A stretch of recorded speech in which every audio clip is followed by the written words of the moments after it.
반갑습니다. 원빈입니다.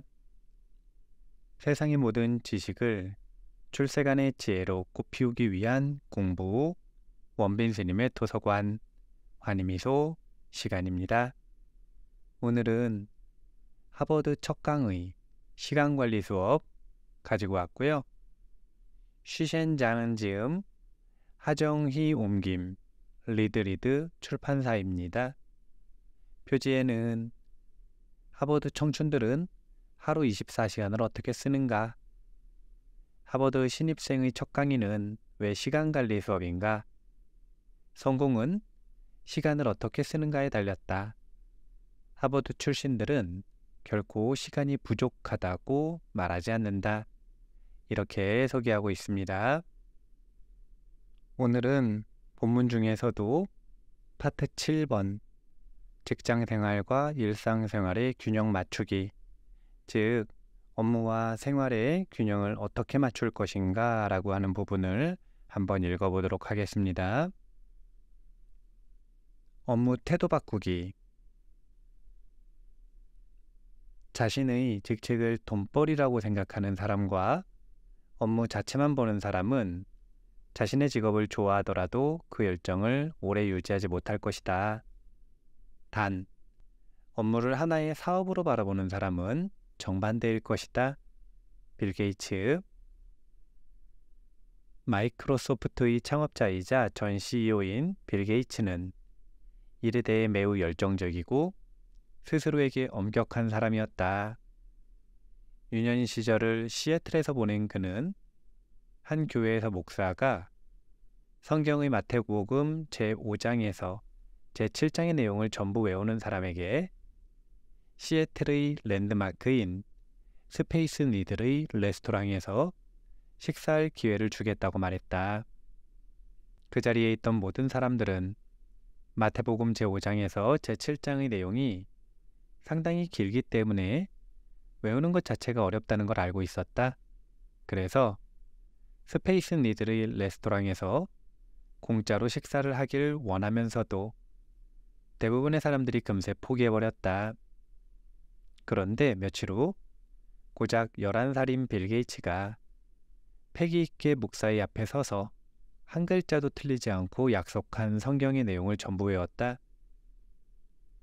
이렇게 긴 내용을 어떻게 외웠지? 목사는 칭찬하는 눈길을 보내면서 호기심 가득한 말투로 물었다. 빌 게이츠는 조금도 망설이지 않고 대답했다. 최선을 다해 외웠습니다. 빌 게이츠의 이런 자세와 포기하지 않는 정신은 그 자리에 있던 모든 사람들의 귀감이 되었고 사람들의 찬양과 존중을 받았다. 하버드 대학에서 직장인을 대상으로 실시한 조사 결과 70% 이상의 직장인들이 업무 스트레스로 건강에 문제가 발생하고 업무 효율이 떨어졌다. 잡지 인더스트리 위크의 조사 결과 68%의 미국인은 직장 생활이 아무런 재미가 없다고 응답했다. 빌 게이츠는 직원이 책임감과 좋은 업무 태도를 가져야 한다고 생각했다. 책임감이 강하다면 다른 사람이 하기 싫어하는 업무를 받아들일 수 있어야 합니다. 그 속에서 어려움과 즐거움을 느낄 것이며 난관을 극복하고 다른 사람은 이르지 못할 경지에 이르게 될 것이며 결국 당신에게 보답으로 돌아올 것입니다. 빌 게이츠의 말을 들은 소감이 어떤가? 물론 업무 태도는 그다지 중요하지 않다. 빌 게이츠의 말은 일반적인 사례가 아니다. 빌 게이츠의 말은 틀렸다 라고 생각할 수도 있다. 그리고 이렇게 생각하는 사람이 당신 한 사람만은 아닐 것이다. 좋은 업무 태도는 상상하지 못할 소득을 가져다 줄 수 있다. 업무 태도를 바꾸면 자신의 잠재력을 끌어올려 열정적으로 업무에 임할 수 있다. 완성한 업무의 질이 좋고 나쁨은 업무 태도와 직접적으로 관계가 있다. 업무 태도가 좋지 않다면 업무 효율이 높지 않기 때문에 제 시간에 업무를 끝마칠 수 없다. 활력이 넘치고 진행하는 업무도 즐겁다면 지속적으로 높은 효율의 업무를 할 수 있다. 좋은 태도를 가진다면 자신감 있게 목표를 향해 나아갈 수 있고 창의적인 사고로 어려운 일에 도전할 수 있다. 업무 태도의 중요성을 알았다면 업무 태도를 바꿀 수 있는 효과적인 방법을 찾아야 한다. 하버드 대학의 연구원들이 제안하는 방법들을 알아보자. 1번. 혁신적인 태도로 현재 하고 있는 일을 즐겁게 만들어 본다. 예를 들어, 업무를 사무실이 아닌 카페나 새로운 장소에서 처리해보자. 2번. 동료와 업무 바꾸기 혹은 나누기를 시도한다. 한 사람이 재미없다고 느끼는 일이 다른 사람에게는 도전하고 싶은 일이 될 수도 있다. 당신은 컴퓨터에 적힌 숫자가 싫고 동료는 데이터를 작성하는 게 싫다. 서로 일을 바꾸면 두 사람 혹은 더 많은 직원들의 태도 문제를 개선할 수 있다. 3번. 도전성을 지닌 일을 해보자. 업무의 지루함은 보통 업무가 도전성이 결여되었기 때문이다.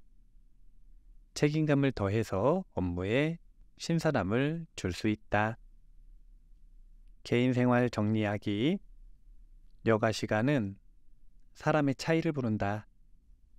인재도 양성해내고 게으름뱅이, 술주전뱅이, 노름꾼도 만들어낸다. 업무 실적에도 차이가 나고 인생의 위치도 달라진다. 알버트 아인슈타인. 철도회사의 CEO 윌리엄스는 매일같이 끝없이 펼쳐지는 업무에 파묻혀 살았다. 그 때문에 개인 생활에도 문제가 생기자 엉망진창인 자신의 삶을 되돌아보게 되었다. 처음으로 의사를 찾아갔을 땐 이미 어느 정도 정신 이상 증세가 보이기 시작했다. 얼굴은 근심과 긴장으로 가득했다. 윌리엄스는 일이 가득 쌓여 있는 자신의 사무실과 정리되지 않은 어수선한 집안의 무질서한 공간에서 살고 있다고 말했다. 그리고 그런 환경 속에서 생활하는 게 너무나도 고통스럽다고 덧붙였다.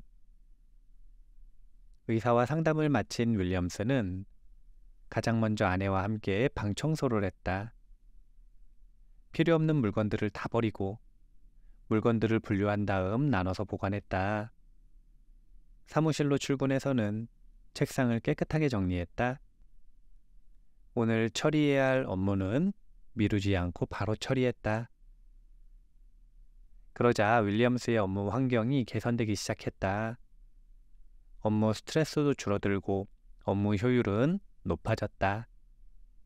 건강도 이전보다 많이 회복했다. 윌리엄스는 자신이 느낀 점을 이야기했다. 항상 여러 물건이 쌓여 있는 사람들은 방과 사무실을 깨끗하게 청소해 보세요. 업무도 진행 중인 자료들만 남기고 정리해두면 이전보다 훨씬 수월하고 실수도 줄어든다는 걸 느끼게 될 것입니다. 그러면 좋은 기분으로 하루를 보낼 수 있습니다. 하버드 시간관리연구원은 일상생활 속의 사소한 일, 약속, 인간관계를 유지하는 것은 어느 정도 시간을 소비하는 것이라고 말한다. 생활하다 보면 가치 있는 일이 있고 가치 없는 일도 있다. 가치 없는 일에서 벗어날 수 있다면 더 많은 시간을 사용할 수 있다. 가치 없는 일에서 벗어나려면 먼저 시간을 낭비하는 요소들을 제거해야 한다. 시간을 낭비하는 요소를 찾은 다음 제거하는 것은 상당히 유익한 일이다. 절약한 시간을 진심으로 하고 싶은 일에 사용할 수 있다. 다음 방법을 참고하여 더 많은 시간을 얻어내자. 1번. 한 번에 많은 일을 한다. 물건을 사러 마트에 일주일에 3번씩 간다고 하자. 미리 계획을 세워 마트에 가는 횟수를 한 번으로 줄이는 것도 좋다. 마트에 가는데 보냈던 한두 시간 동안 다른 일을 할 수 있다.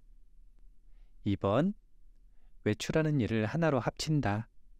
마트, 세탁소, 우체국 등의 장소를 가족과 따로 간다면 서로 협의해서 하나로 합쳐보자. 계획을 세우고 상의하는데 몇 분만 투자하면 일주일에 몇 시간 이상을 절약할 수 있다. 3번, TV 시청과 인터넷 사용을 최소화한다. TV 시청과 인터넷 사용은 중독이다. 특히 집에 있기를 좋아하는 싱글들이 주로 중독된다. 대부분의 TV 프로그램은 질적 수준이 낮고 중간에 쓸데없는 광고도 많이 들어있다. 인터넷은 목적을 가지고 사용해야 한다.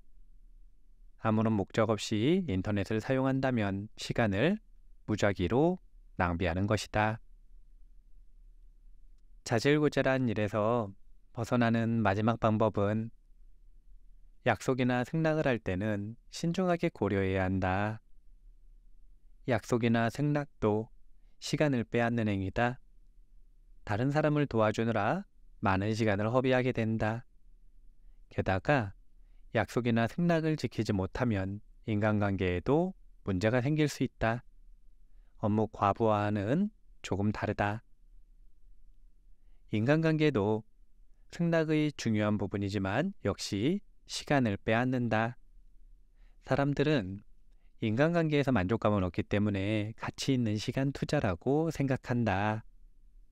그러나 모든 인간관계가 시간을 소모할 가치가 있는 건 아니다. 정기적으로 인간관계를 평가해야 한다. 조금 더 강화해야 하고 조금 약화해야 하고 끊어버려야 할 사람들은 누구인지 살펴봐야 한다. 업무와 휴식을 대하는 태도. 피로에 지친 관리자만큼 최악의 관리자는 없다. 관리자는 충분한 휴식을 취해서 항상 즐거운 상태를 유지해야 한다. 요한 볼프강 폼 괴테. 뉴욕의 한 회계사무소에서 근무하는 키드는 잦은 야근 등으로 매우 불규칙한 생활을 했다. 어느 주말 아침 역시 키드는 서류 가방을 들고 바쁘게 사무실로 향했다. 황금 같은 휴가는 이미 수포로 돌아갔고 주말이지만 또다시 정신없이 일을 해야 했다. 키드는 빨리 일을 시작하기 위해 걸음을 재촉했다. 이때 편안하게 썬베드에 누워있던 이웃집 친구가 허둥대는 키드를 보며 소리쳤다. 이봐, 어딜 그리 급히 가는 거야? 주말은 휴식 시간이야. 마음 편히 이 아름다운 휴일을 즐겨야지.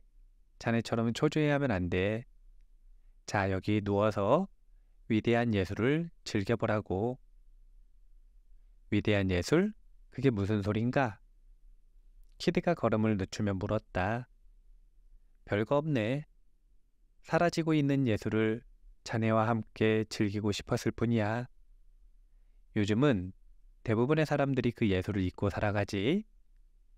여기 한가하게 앉아있으면 햇살이 내 몸과 마음을 어루만져주고 조금씩 내 영혼 깊숙이 스며든다네. 태양에 대해 생각해 본 적이 있나? 친구는 계속해서 말했다. 태양은 대지를 따뜻하게 비추고 소리 없이 입을 맞추네.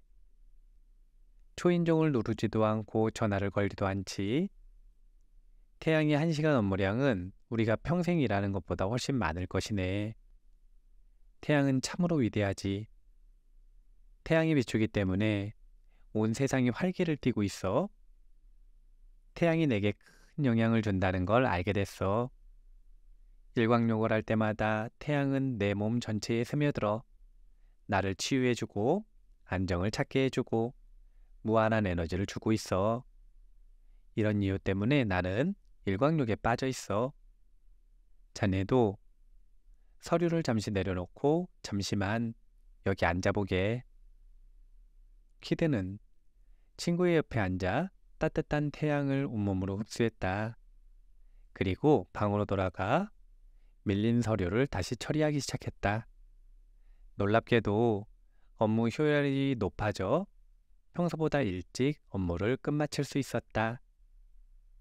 모든 사람은 업무와 일상생활, 연장 근무와 휴식을 올바르게 다루어야 한다. 자신의 삶을 완전히 일에 의존하면 안 된다.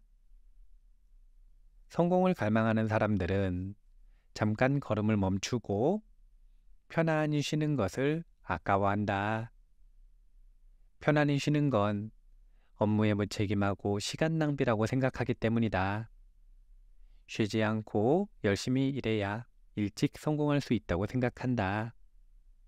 이미 지칠 대로 지쳐도 여전히 쉬려고 하지 않는다. 대단한 건 맞지만 결코 현명한 행동은 아니다. 필요한 휴식은 목표를 훨씬 빠르게 이룰 수 있는 수단이다. 휴식은 방임이 아니라 더 빠르게 달리기 위해 기력을 보충하는 것이다.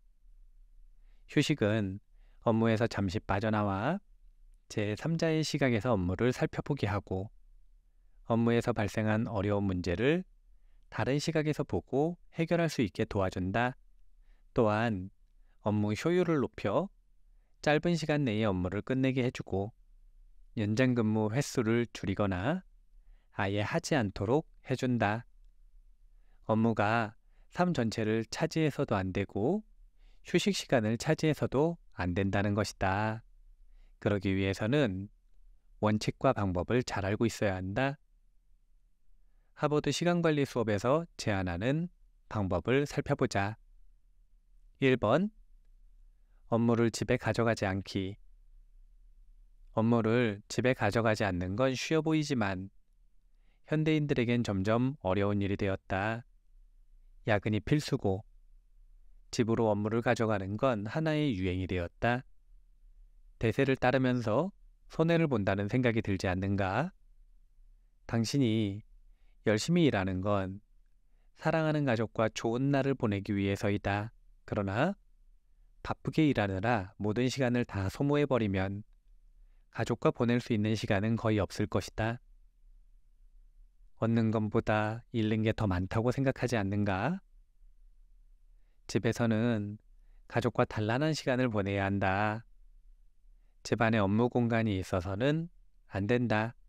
지금 이 순간부터 업무를 집으로 가져가지 말자. 2번. 집에서 업무 생각하지 않기. 일은 일이고 휴식은 휴식이다. 두 가지 개념은 절대 공존할 수 없다. 두 가지를 동시에 하려고 한다면 몸과 마음은 지치는데 업무의 효과는 전혀 없을 것이다.